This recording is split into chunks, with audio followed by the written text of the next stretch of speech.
My name is Susan Williamson. I'm 32 years old, and if I'd listened to my instincts that night, I could have spared myself years of self-doubt.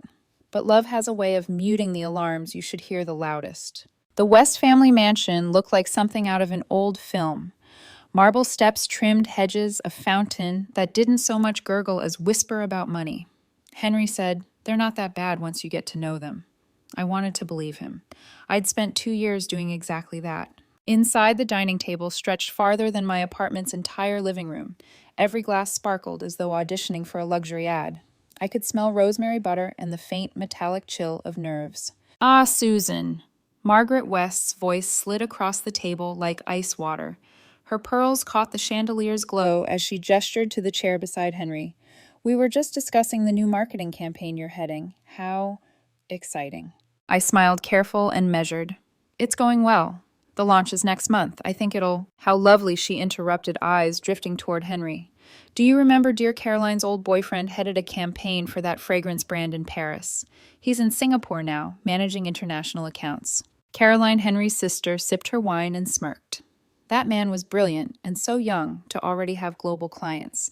But I suppose creativity comes in all sizes. Henry shifted uncomfortably beside me, pretending to cut his steak. He didn't look up. "Richard West." Henry's father chuckled. "The world needs the dreamers and the doers, don't we, sweetheart? Not everyone can chase skyscrapers." They were polite daggers, wrapped in dinner conversation. I'd learned that from the first night I met them. They never yelled. They never insulted directly. They just built invisible walls and waited for me to run into them. I tried to focus on Henry, on the man I loved. He looked tired, distracted, his smile brittle. "Mom." "Dad, can we just have one dinner without comparing careers?" he said finally. Of course, Margaret cooed, then turned to me. "Tell me, Susan, do you plan to continue working after marriage?" I blinked. Yes, of course." Caroline laughed softly. "Adorable. You'd be surprised how demanding Henry's world is. Mother says to thrive in his circles, one must make certain sacrifices." Their words pressed against me, invisible fingers tightening around my throat. I forced a smile. "I'm not afraid of hard work." Richard nodded, feigning approval. "That's the spirit. Though, of course, Henry will need someone who can keep up. The partners' dinners, the charity galas." "Dad?" Henry's voice sharpened, but he didn't meet my eyes. Margaret's tone sweetened further. "We only want what's best for our son. You understand, don't you, dear?" I did. I understood perfectly. In their eyes, I was a charming detour, not a destination. The air between us was tight metallic. I could feel the chandelier heat against my skin. I excused myself to the restroom halfway through dessert. Inside, I leaned over the marble sink and looked at my reflection. My lipstick was flawless, but my smile wasn't. "You're an outsider," I whispered to myself, "and you keep trying to prove you belong." When I came back, the conversation had turned to the latest real estate purchase of a West family friend. Margaret mentioned the square footage of their vacation home with the same tone one might use to describe a family birth. Henry reached under the table and squeezed my hand, a tiny gesture of apology, but it was too little, too quiet. Dinner ended with practiced smiles and hollow goodbyes. On our drive back, the hum of the tires filled the silence. Finally, Henry sighed.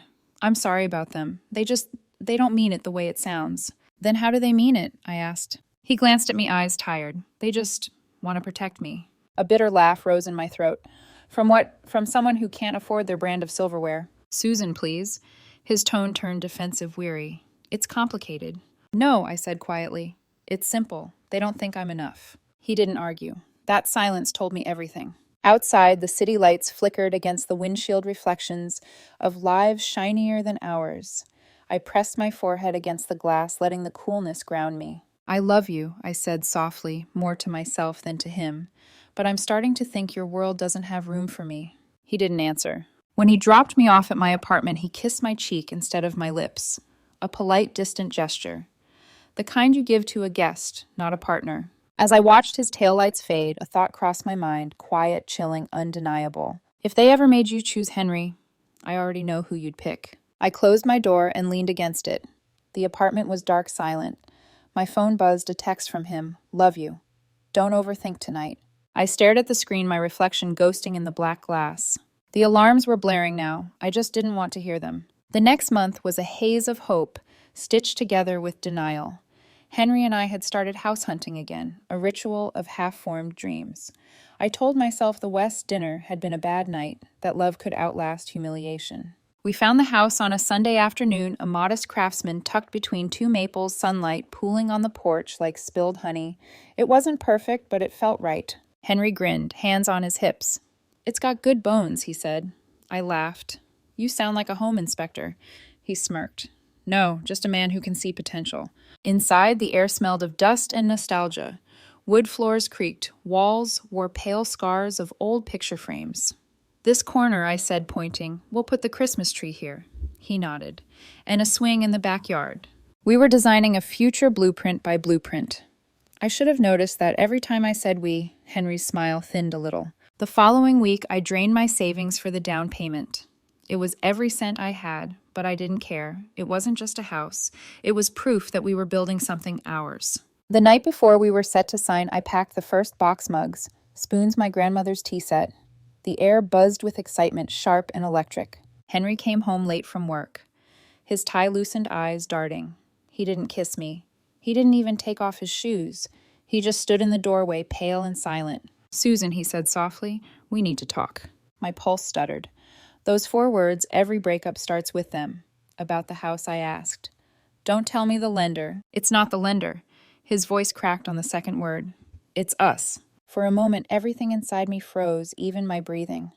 "What do you mean, us?" He rubbed his temples. "I've been thinking. My family. They made me realize things.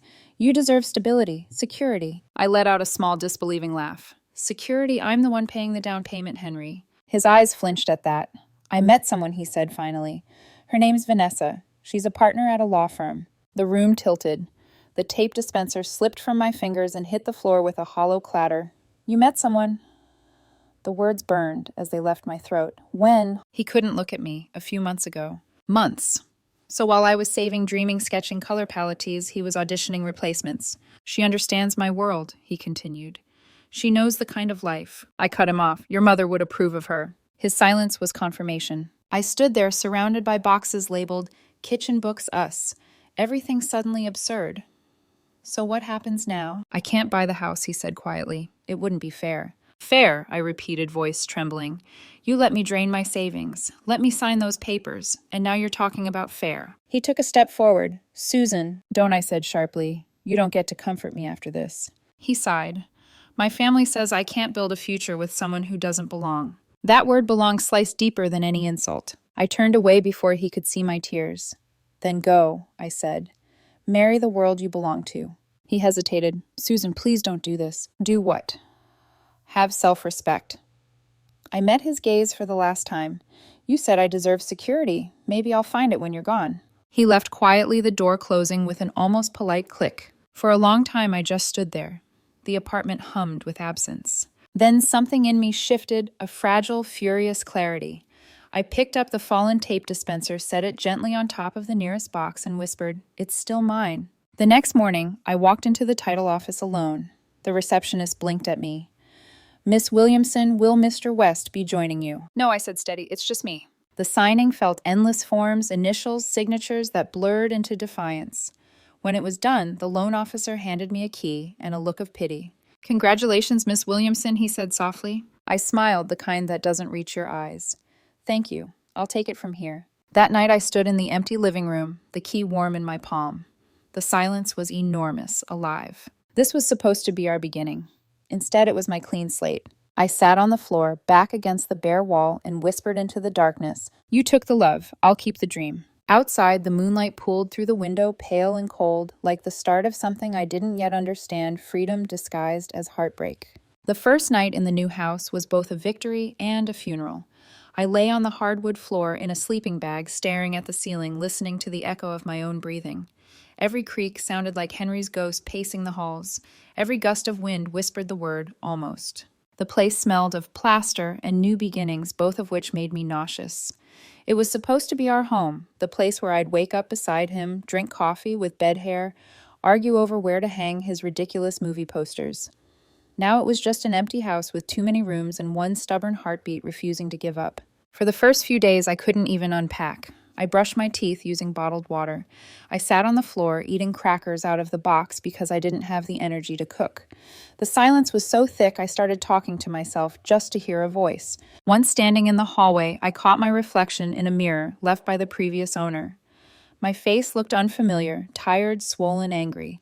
But underneath the exhaustion was something harder, steadier: defiance. By the end of the week, I started walking through the house each morning, naming each space aloud. This is the kitchen. This is the bedroom. This is the life I'm building mine. The words felt absurd at first, but repetition has power. One afternoon, I wandered into a hardware store. I told myself I needed light bulbs, but what I really wanted was to feel like someone who could fix things.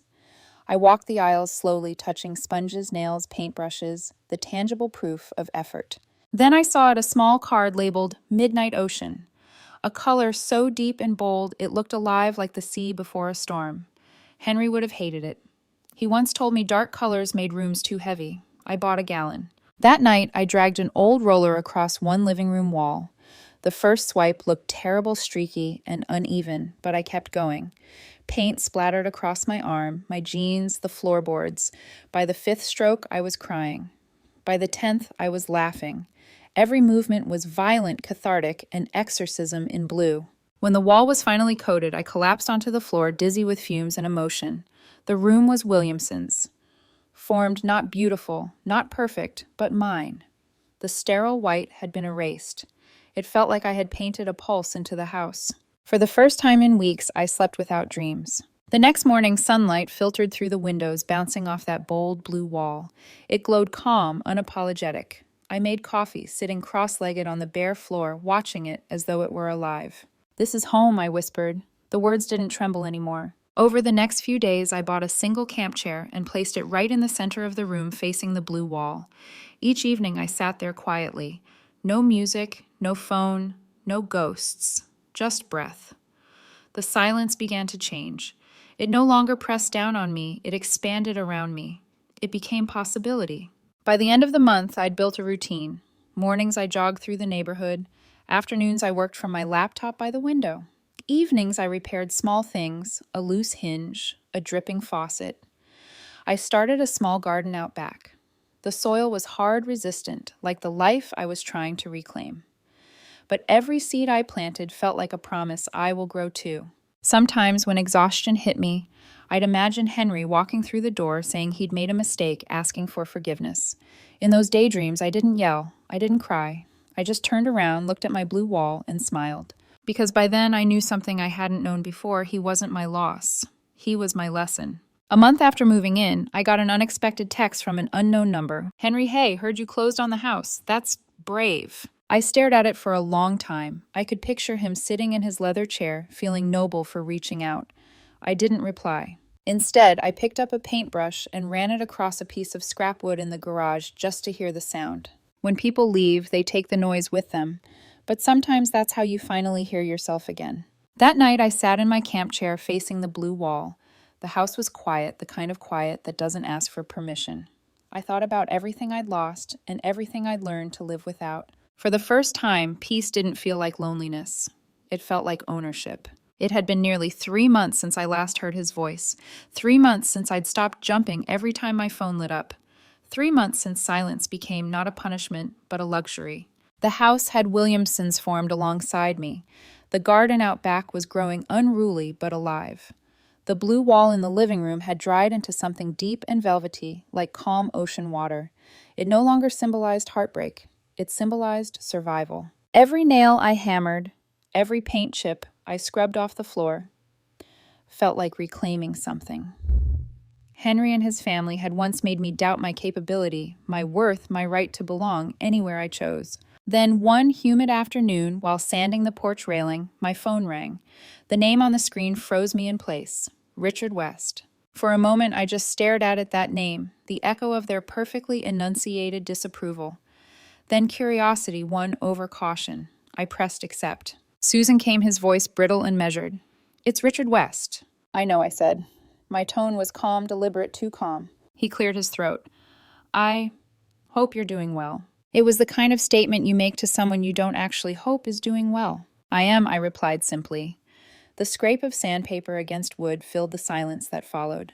There was a pause, long enough for me to imagine him in his leather chair, pinching the bridge of his nose, rehearsing whatever pride-swallowing words he'd come to deliver. "It's about Henry," he said finally. "We were hoping you'd talk to him." I stopped sanding. Talk to him. "Yes, Richard hesitated, his voice lowering. "He's been going through a difficult time." I waited. Silence again was my weapon. Finally, he exhaled. His engagement to Vanessa ended. She called it off. It was complicated. Complicated. That word used by people who never have to live inside the consequences of their own choices. "I see," I said flatly. "She left him with nothing." There was a faint bitterness creeping into his tone, as if his family had been wronged. No prenup, no settlement. It was humiliating. "Henry's been devastated." I could almost hear the glass of bourbon clinking in his hand, the self-pity dripping through the cracks of privilege. "He's devastated," I repeated softly, testing the weight of the word. "Yes." His voice sharpened, taking on that familiar paternal authority. "And after everything you two shared, Susan, surely you can be the bigger person here." The bigger person. There it was. The phrase that rich people use when they need the people they've hurt to clean up their emotional mess. I let the silence stretch until it became uncomfortable. Then I said quietly, "Richard, do you know what your wife told me the first night I met her?" He didn't answer. "She said some people just aren't built for your world." I believed her for a while, but I've realized she was wrong. I'm not built for your world because I don't need to be. I built my own. "Susan, I'm not going to fix what your son broke. Not for him, not for any of you." The sharp inhale on the other end of the line was almost satisfying. Then came the angry politeness I see. "Well, I suppose I shouldn't be surprised." "No," I said gently. "You shouldn't." I hung up before he could say another word. The house was quiet again, save for the rasp of my breath and the heartbeat in my ears. I looked at the railing I'd been sanding, half-finished, rough, uneven. I pressed the paper against it again, harder this time. Each stroke was steadier, more certain. When I was done, I brushed the sawdust away and whispered, "There, smooth again." That night, I made myself a small dinner, pasta and wine, and sat on the porch, watching the sky fade from gold to violet. I expected to feel vindicated. Instead, I felt lighter than I had in years. Because for the first time, I hadn't defended, explained, or apologized. I had simply stood still and refused to be used. I raised my glass to the darkening horizon and murmured, "Being the bigger person doesn't mean letting them shrink you." The next morning, when I went out to water the garden, the soil felt cool and soft beneath my fingers. It struck me that sometimes growth looks exactly like refusal, and sometimes silence is the loudest revenge of all. The first text came 3 days after Richard's call. Unknown number. "Hey, my dad said he talked to you. I'm sorry if that was weird." I stared at the screen. The number wasn't saved, but I knew that tone. Tentative, self-pitying, half-expecting forgiveness. Henry always began his apologies like that, gently, as though testing the water before diving back into comfort. I didn't reply. Instead, I wiped the sweat from my brow, set my phone face down on the porch railing, and went back to repainting the shutters. Each stroke of my brush was deliberate, clean, decisive. By dusk, another message appeared. "Henry, I heard you kept the house. It looks amazing. You were right about that place. It had potential." That word again, potential. He had once used it to describe me too. A woman who could be something, if only she tried harder, aimed higher, fit in better. I deleted the message and blocked the number. But ghosts don't respect locked doors. A week later, a new number popped up. Unknown number. "I drove by the other day. The garden looks incredible. Remember when we talked about planting herbs near the kitchen window?" My stomach turned. He was circling now, reaching for nostalgia like a weapon. I remembered that conversation vividly. He had wanted to plant basil for show. I'd wanted lavender, something that grew wild and didn't care who approved. I deleted the message too. The next morning, I added a small sign at the edge of the lawn. Private property. Not because I feared trespassers, but because boundaries are sometimes physical reminders of emotional ones. By then, I'd started spending more time with James. I met him at a community event, a tall, quiet architect who noticed details the way other people notice faces. He'd admired my blue wall when I showed him a photo, saying, "That shade tells me you're not afraid of stillness." Stillness. The word felt holy in his mouth. We spent our evenings on the porch swing he'd helped me hang. Some nights he brought his sketchbook. Other nights he simply sat beside me, letting silence be comfortable again. The peace between us wasn't dramatic, it was earned. One evening, while we watched the sunset melt behind the rooftops, my phone buzzed again. Unknown number. Susan, please. Can we talk? Just once. I need to see you. I need to explain. I showed the phone to James. He read the message, then looked at me with gentle amusement. He doesn't like your new color scheme, does he? I laughed a real laugh, the kind that didn't hurt. Something like that. Then maybe James said it's time to block the ghosts for good. And I did. That night I slept deeply. No dreams, no memories. Just the quiet hum of my house breathing around me. The next morning, sunlight streamed through the kitchen window, glinting off the leaves of the herb garden.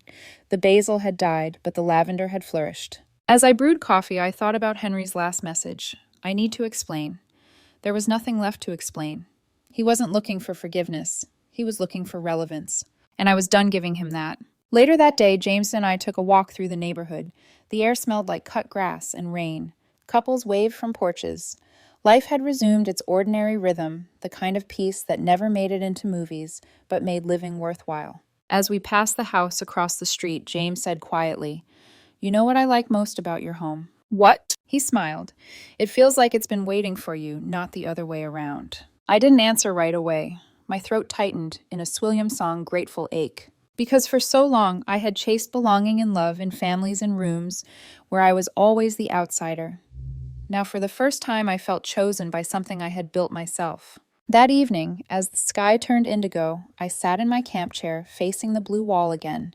It no longer looked like rebellion or grief.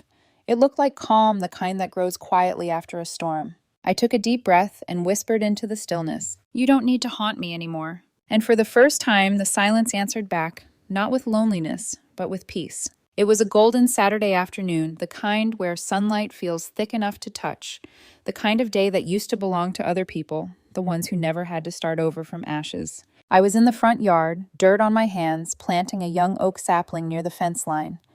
James sat on the porch swing I'd hung, sketching something quietly in his notebook. The air smelled like earth and lavender, my favorite combination of clean and stubborn. "This one will outlive us both," I said, pressing the soil around the roots. James smiled without looking up. "Then you'll have built something permanent." I was about to answer when I heard the low hum of a car slowing down. Tires crunched against gravel.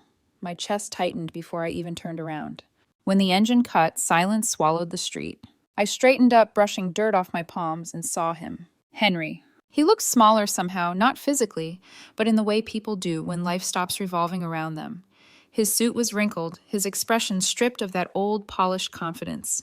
Even the way he closed the car door seemed unsure. He stood there for a moment, staring at the house like he was approaching a church where he wasn't welcome anymore. "Susan," he said finally. His voice was soft, cautious, as though testing the air. "You planted the oak tree." "Yes," I said simply. "It's going to have deep roots." He hesitated, eyes darting toward James, who looked up from the swing and gave him a polite nod before closing his notebook. The unspoken message was clear. You're on someone else's ground now. Henry took a step closer. "You look different." "I am." He swallowed hard. "I've thought about you a lot. About everything that happened." I said nothing. The wind shifted, carrying the scent of fresh soil between us. "I made a mistake," he blurted finally. "Vanessa, it was never real. My family, they pushed me into it. They made me think I needed someone who fit their world. But they were wrong. I was wrong." He took another step forward, desperation flickering in his eyes. "I lost everything. The firm, the engagement, their respect. But losing you, that's the one thing I can't seem to recover from." I stared at him, calm as the sky above us. "Henry, when you left, I thought I'd never recover either. But I did. The thing about survival is that once you learn it, you can't unlearn it." He blinked as if the words physically hurt. "Can't we try again?" "You loved me once." "I did," I said quietly. "But that version of me doesn't live here anymore." He looked at the garden, the porch, the blue wall, visible through the front window. Everything he'd dismissed as small or simple was now thriving. It must have stung. "You rebuilt everything," he whispered. "Yes," I said, "but not to prove anything to you. I did it to prove it to myself." He reached into his pocket, pulling out something, a photo. Us smiling in front of a for sale sign 2 years ago. "I kept this," he said, "because part of me thought one day, maybe—" "Henry," I interrupted gently, "you shouldn't have come here." His shoulders sagged. "I just needed to say I'm sorry." "I know," I replied, "but some apologies aren't meant to be heard. They're meant to be lived." Behind me, I felt James's presence, steady, quiet, not possessive, but protective in that grounding way only real peace can be. Henry followed my gaze, his eyes softening when he saw James. You found someone new. I found peace, I said simply. He just happens to live in it too. He nodded, a faint broken smile flickering across his face.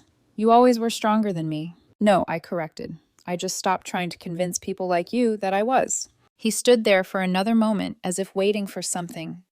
Maybe forgiveness, maybe permission to let go. When I didn't speak again, he gave a small nod. Goodbye, Susan. Goodbye, Henry. He turned back to his car. The engine started, and the sound grew distant until it was just another noise swallowed by the neighborhood quiet. I didn't watch him leave. Instead, I knelt by the oak sapling, cupping the soil around its roots firm and deliberate. My hands were dirty, my heart clean. James came down from the porch and crouched beside me. He didn't speak. He didn't need to.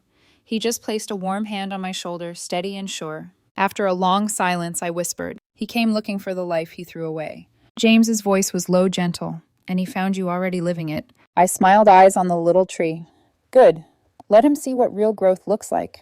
The wind stirred the leaves soft and new brushing against my fingertips. In that moment, I understood the house was no longer a monument to pain or defiance. It was something simpler, a space where everything false had been stripped away, leaving only truth. The blue wall inside glowed faintly in the sunlight, not sad, not angry, just alive. Peace isn't something you find, I whispered. It's something you build one wall, one seed, one breath at a time. James squeezed my shoulder. We stood together as the sun slipped lower gold light scattering across the yard. The oak swayed gently in the breeze, fragile yet certain of its place. I looked at it and smiled. This time the silence around me wasn't empty. It was home.